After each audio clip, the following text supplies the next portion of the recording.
Hey guys, welcome to Recon Boot. I'm Basil. This is an HTC Desire 500. The Desire 500 is the latest mid-ranger from HTC, packing a Qualcomm Snapdragon 400 processor.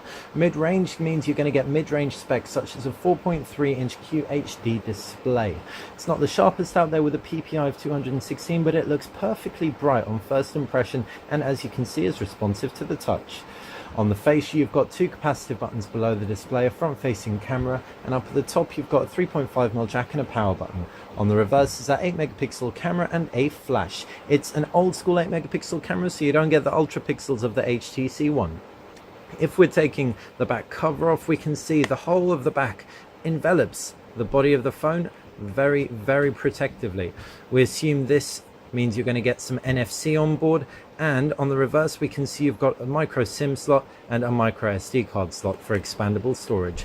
So we can just slide that back in there and talk you through the screen. 4.3 inches QHD. It's not going to blow any minds. Hopefully the camera will focus and you can get a better idea of what that means. Let's pan across. See, it looks pretty decent nonetheless for a mid-ranger.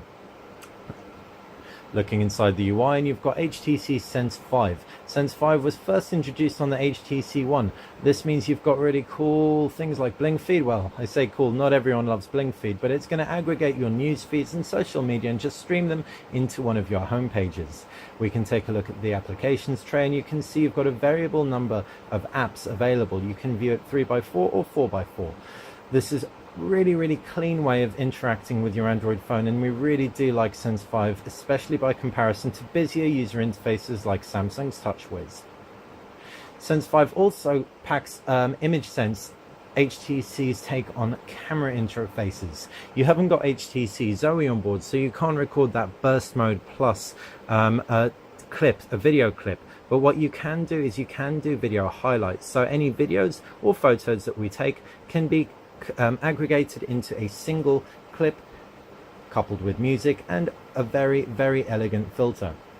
If we take a look at the key options on here, we can see HDR, sweep panorama, anti-shake, all the key features are present. So off the bat, that's a pretty good start for a mid-ranger. This is a pre-production version, so we won't be taking any photos on it, but you get an idea for what to expect from the camera experience at the very least.